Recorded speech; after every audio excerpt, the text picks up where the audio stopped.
Vamos a ir sentando, porque tenemos la corrida.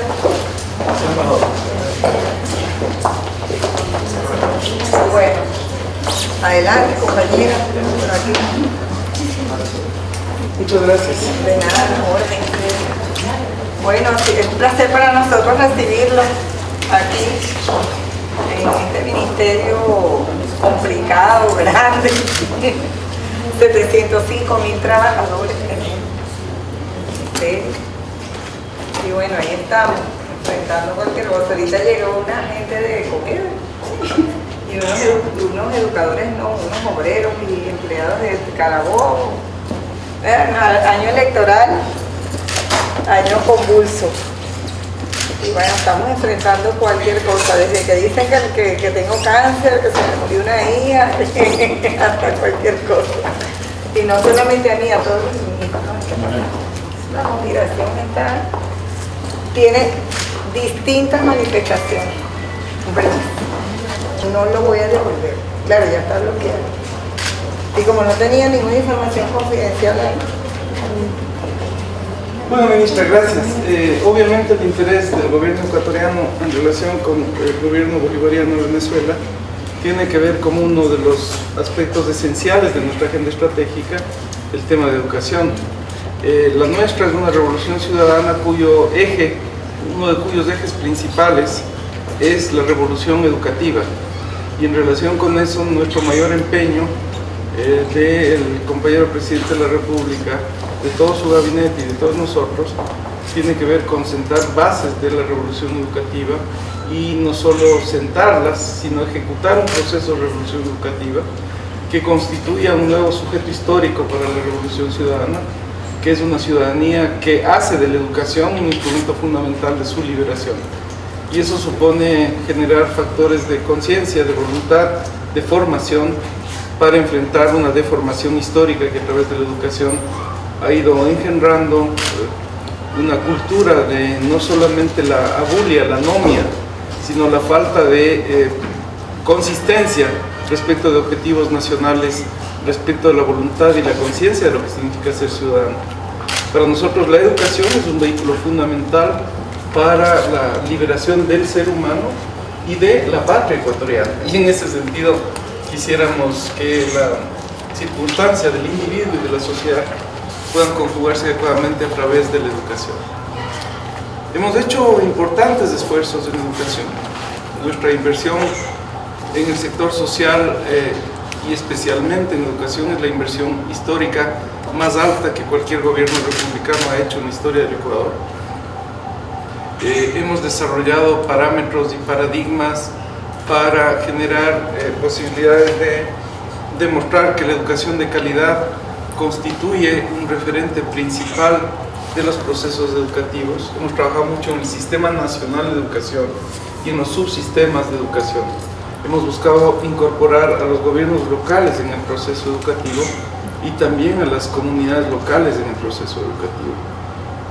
Nos falta mucho por hacer, sin embargo creemos que la tarea en educación nunca termina. Ese es un quehacer permanente del ser humano y del Estado y de la sociedad. Y mientras más abiertos estemos los seres humanos a educarnos o a reeducarnos, siempre estará la posibilidad de eso, ¿no? Nuestra expectativa de esta visita tiene que ver con la misión Robinson. Queremos conocer y comprender en profundidad lo que significa el trabajo de las misiones. No quisiéramos tener una aproximación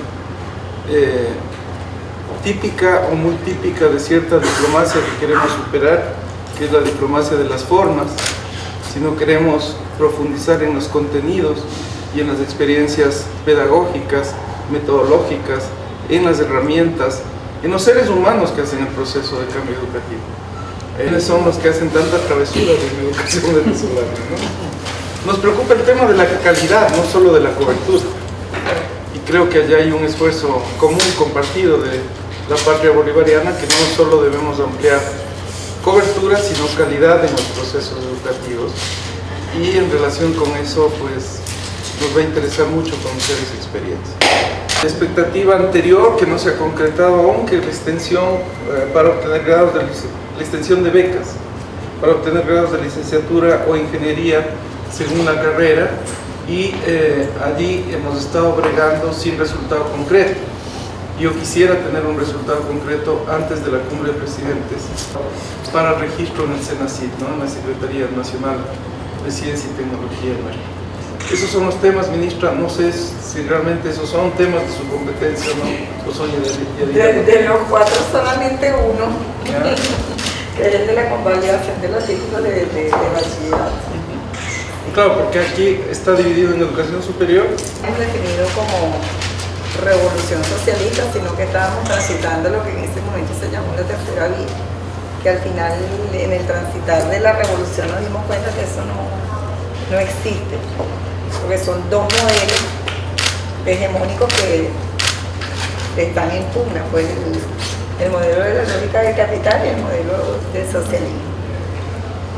Trabajamos mucho por la inclusión y inmediatamente que empezamos a tener una incorporación masiva de estudiantes, yo recuerdo en el año 99 eliminamos el cobro de matrícula porque en Venezuela se había transitado hacia la privatización de la educación, pero de manera bastante significativa, ¿no? Y le eliminamos el cobro de matrícula, eliminamos la obligatoriedad del uniforme escolar y eliminamos la obligatoriedad del texto único, porque aquí esto existía.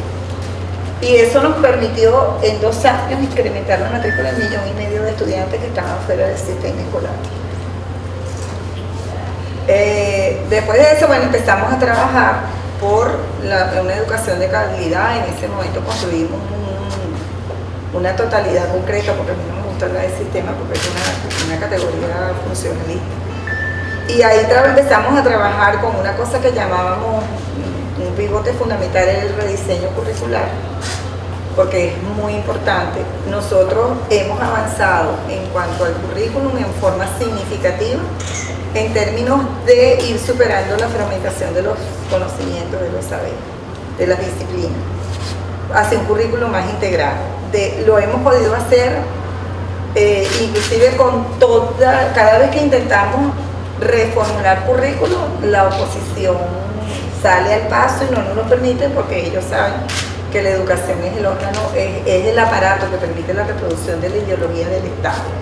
Pues la capitalista, sin embargo, nosotros hemos ido poco a poco avanzando hacia otra lógica. Entonces, cuando uno hace un estudio en los imaginarios, en las representaciones sociales de los jóvenes, nos damos cuenta que hemos avanzado con respecto a educación, hemos avanzado en una concepción menos instrumentalista del trabajo.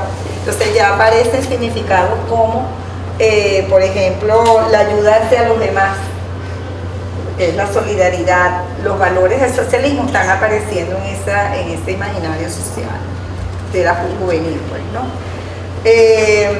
Hemos avanzado allí. Pero, perdón, ministra, ¿cómo se está midiendo eso? Con una investigación que hemos hecho. O sea, hemos hecho ¿Pero entrevistas. se mide el valor? No, hemos hecho entrevistas de profundidad y estos valores los hemos determinado a través de los significados que generan los jóvenes. Ahí los hemos visto. Han ido cambiando los significados y por supuesto los significados tienen un alto contenido valorativo de lo que es la construcción social de la realidad. Entonces, ¿Y los significantes evalúan significados? No, significados. Solo significados. Porque el significado y el significante ahí hay una construcción, vamos a decir que viene del estructuralismo, nosotros trabajamos solo con significado. Entonces hemos avanzado allí. En cuanto a Pero, perdón, ministra, si es que ustedes evalúan solidaridad, ese es por ejemplo, no solo socialista, ¿no? No, porque fíjense usted que forma de organización humana. No, fíjense que no tanto, porque ¿qué es lo que promueve el neoliberalismo, el liberalismo? Promueve la competencia perfecta, la libre competencia como valor. A doctrinas de educación, no. Bueno, vamos a decir que es un valor universal, pero el liberalismo, lejos de promover la solidaridad, promueve más bien la competencia. En términos aquí lo decimos en términos muy gráficos, quítate tú para ponerme yo, ¿no? Entonces, sí se ha ido observando. Yo les puedo mostrar los resultados de las entrevistas de profundidad que hemos hecho. Entonces ahí ha habido un cambio. No significa que la hegemonía en el pensamiento sea la hegemonía del pensamiento social. Todavía prevalece la racionalidad instrumentalista de la educación como instrumento para obtener un mejor empleo. Eso es una racionalidad instrumentalista, ¿verdad? Mientras que nosotros tenemos eso, pero tenemos también lo otro. O sea, tenemos las dos cosas. Entonces hay una pugna entre las dos racionalidades en este momento. Entonces, claro, nosotros lo que tenemos es que en este momento es ver cómo nosotros fortalecemos la hegemonía socialista contra la hegemonía capitalista. Y eso significa que las formas pedagógicas de actuar en el contexto educativo tienen que ser distintas. Y hemos ido modificando eso.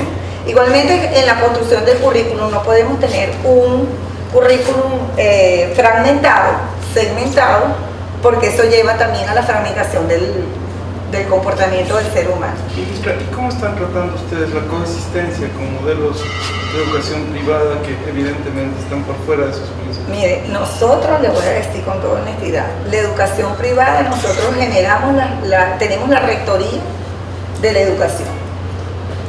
Porque permanentemente estamos desarrollando la idea de que la educación es toda es pública, lo que varía es la forma de administración. Ahora, el sector privado nosotros lo regulamos relativamente y dejamos su desarrollo. No es que no prohibimos que haya planteles privados, porque estamos en una transición donde coexiste lo público y lo privado.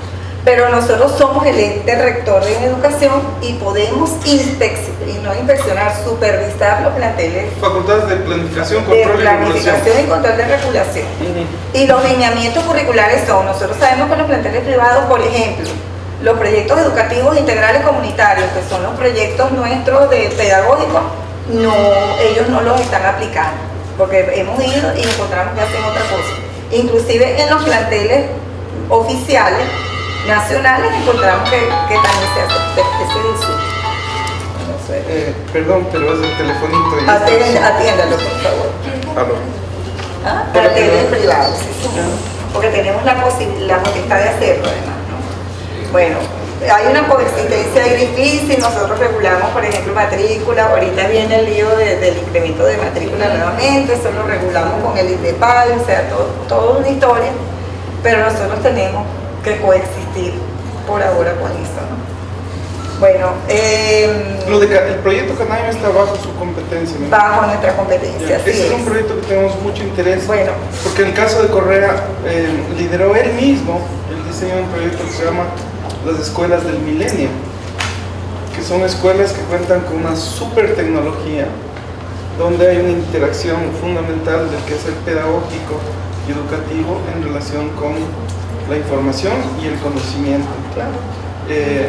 Pero todavía son la parte, no el todo del sistema educativo. No, pero es que para nosotros tampoco es el todo, porque tenemos que entender que las canaimas son un recurso institucional que por el momento, como la oposición se enfrenta tanto, porque ellos saben que en el momento que nosotros logremos ponerle totalmente la mano al currículum nacional, ya ellos van a perder allí también buena parte de la hegemonía, ¿no?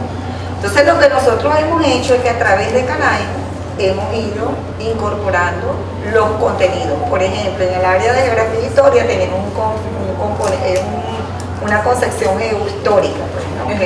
Porque la historia que tenemos es una historia anecdótica, causa-efecto, o sea, todos los males de lo que no es la historiografía realmente. Entonces tenemos ahí con un enfoque geohistórico estamos trabajando la historia y la geografía en la Canaima. Entonces, pero eso no lo podemos decir. Entonces, pero hay gente que de la oposición sí lo sabe. Entonces, por ejemplo, el gobernador del estado Zulia prohibió en el Zulia que se entregaran las canaimas en las escuelas que él controla, que son las escuelas estatales. ¿Quién es el gobernador? Pablo Pérez. No, Pablo Pérez. En otros estados han aceptado, pero entonces les cambian el sistema operativo a las canaimas y cambian los contenidos. ¿Por qué? Porque por allí viaja lo que tiene que viajar en términos de contenidos para la construcción de la hegemonía. ¿Pero qué oscuridad?